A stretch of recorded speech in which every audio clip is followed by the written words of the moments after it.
Beautiful place. You pinch yourself every day. You can't believe it. You hope you see a bear. You also hope you don't see a bear. But it's what a gift to be able to be on a show in a place like that.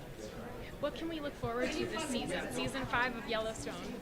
Well, we got to call Taylor on that one. But what I hope we see is Sarah's been very cool and calm, and I hope there's some table flipping that goes on. That's what I'm looking forward to. And you look beautiful. Tell us how you're feeling in this outfit. Thank you so much. I told the stylist, I was like, give me something different. I'm like, I always wear these like satiny, silky dresses, and I wanted to be, I don't know, whatever. I'm like, I literally live in Arkansas, so I can't shop anywhere. So really, it's like, whatever you bring, I'll be great. Seriously, I am at that place in my life now. I don't even care anymore. I'm just like, whatever you got, I'll wear that. Thank you so much. Thank you.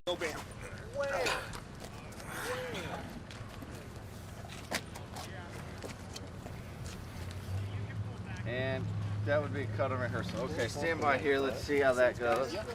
Toss it to Billy. That, and after what I'm doing, I'm just going to imagine that. Dimitri Simber, he's a natural-born leader. He's a mixed bag, to be completely honest. I think the biggest part of this process for me was sort of justifying how he could care about the community so much, but at the same time play a role in, he's a drug dealer, so it's a tough thing. It's a tough contradiction to play, but I think there are people in the real world who, are just like this guy. You mentioned obviously you've been working on Fear the Walking Dead. How is it in the apocalypse? How has that been? How are you getting on there? Well, first of all, it was so funny because when I joined the show, our showrunners on Fear the Walking Dead were writers on Once Upon a Time, and on the first day we started filming, they said, Karen, just so you know, there's no magic carpets here. No shiny crowns, no beautiful costumes. And I was like, oh, darn, okay, fine. And the fans on Twitter, I saw a tweet that said, guys, Jasmine has gone to the apocalypse. And it was the funniest thing. Artists are either born, the best artists are born hypersensitive, ultra-sensitive people, like sensitive to the world around us, right? I think the best ones are. And I think on top of that, then we train ourselves to be even more sensitive, more sensitized to take in all the pain around us, all the joy, all the passion. We expose our soul to all of that and take it all in. And for me, that's made love deeper. That's made pain deeper. It's made life experience more rich for me. Just having that as a mission. I've learned to embrace that. When Gabby and I arrived on set, everyone had just come from 5 weeks of filming on the plantation, and it was, a nightmare what they had come from physically and psychologically and creatively. I think they had to go through a lot. And we arrived fresh and ready to have some fun, and I think we infused it with a lot of energy.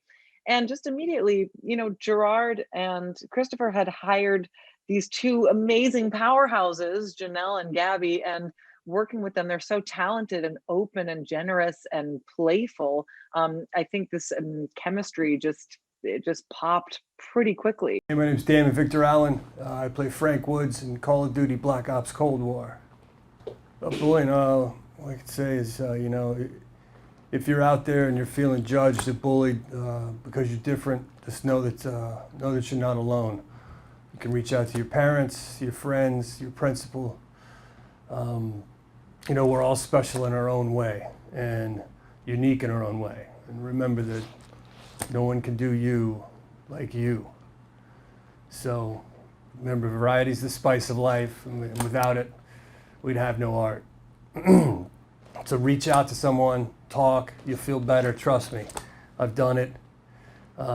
If we all stick together, we can put a stop to this bullying.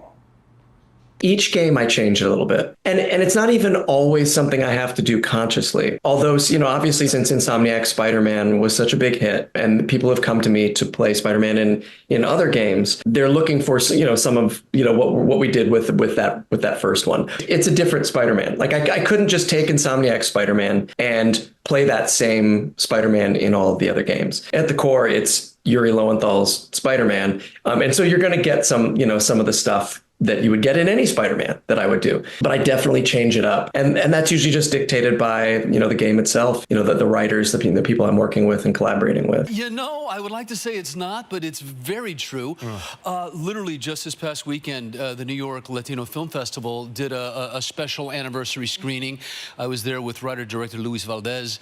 And it's a little odd, to be sitting there and looking at, yourself. That's crazy. Yeah, the time went like that. What do you remember from that?